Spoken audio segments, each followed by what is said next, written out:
Lil Brunson back at you with the back at you, and I am the best reporting on the Eagles. I just came into an epiphany. What could possibly be the downfall of what we're trying to go for this upcoming season? What could be the downfall? One thing I thought of was favoritism. I'm gonna get to it in a minute.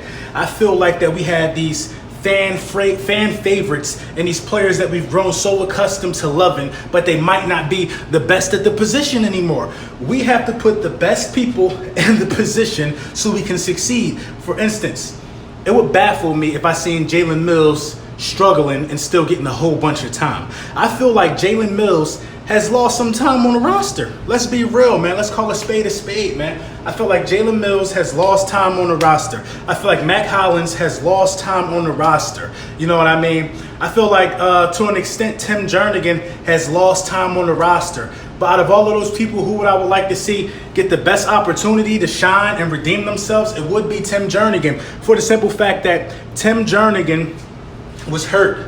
Tim Jernigan had issues before Jalen Mills got hurt, and before we seen the emergence of Crevion LeBlanc and Avonte Maddox. Jalen Mills was getting beat like an African drum out there on the double moves. So what we got to do is we got to be mindful of, yeah, you might got that player's jersey, but that player might not be the best fit. And in a perfect scenario, to be fair, what if Deshaun Jackson comes out there stinking it up? No, we can't have it. We can't have it. We can't keep banking on somebody who ain't getting it done. Torrey Smith, in my opinion, when he played with us, he got a little more time than I would like to see. He wasn't stretching the field. He wasn't the same Torrey Smith, but it paid out big and was sticking with him for the most part. He wasn't that decoy that we thought he was going to be, like I believe Deshaun Jackson is going to be, that decoy. I think J.J. Arcega-Whiteside should definitely be at the forefront of young wide receivers. I mean, we drafted him, for God's sakes. Miles Sanders, I mean, I like Miles Sanders. Everybody likes Miles Sanders, but let's be real about one thing, man. He got to show and prove. Rookies got to show and prove. We can't play favorites based upon who we drafted, based upon the name, based upon the school you went to. That's a recipe for disaster, because look at the way we've gotten it done. And the way Carson Wentz is a bit of an underdog. When we took Carson Wentz first, North Dakota State University, number 2 overall pick from North Dakota. Come on, man. Y'all remember all the stuff that they were saying, man? Y'all remember, man? The whole team is built off the backbone of underdogs, so we don't have no room for favoritism.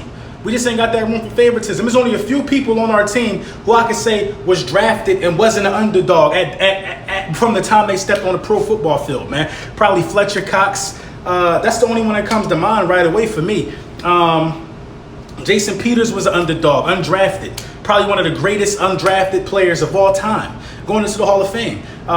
Listen, man, a lot of guys are underdogs, and we got to stick with what works best for us. Now, we had issues in the cornerback position last year. You know what I mean? Another guy, Sidney Jones. Sidney Jones got to show and prove. He got to show and prove he could be healthy. I think he's looking good right now from what I'm seeing. But all in and all out, man, you got to show and prove. Whoever is playing the best, I don't care if his name is Dwayne Martian, Cheddar Bob, Assbag. If he's doing the job right, put him on the field. The name might not look good on the back of a jersey, but it's all about winning at the end of the day. And that's the things that we have to keep in mind now that we got a championship pedigree. We want to extend on that championship pedigree. We got to do things the right way. Look at the way these teams are crashing and burning. These guys are sticking with the same guys for years. You know what I mean? And not getting nothing done. Whole eras not getting nothing done, man. You know what I'm saying? Sometimes you got to move on, and you got to put talent where talent needs to be placed, and you need to put people in the best position to succeed. I think Crevion LeBlanc and Avonte Maddox have shown, and Rasul Douglas have shown that they're worthy of quality minutes. They've shown it.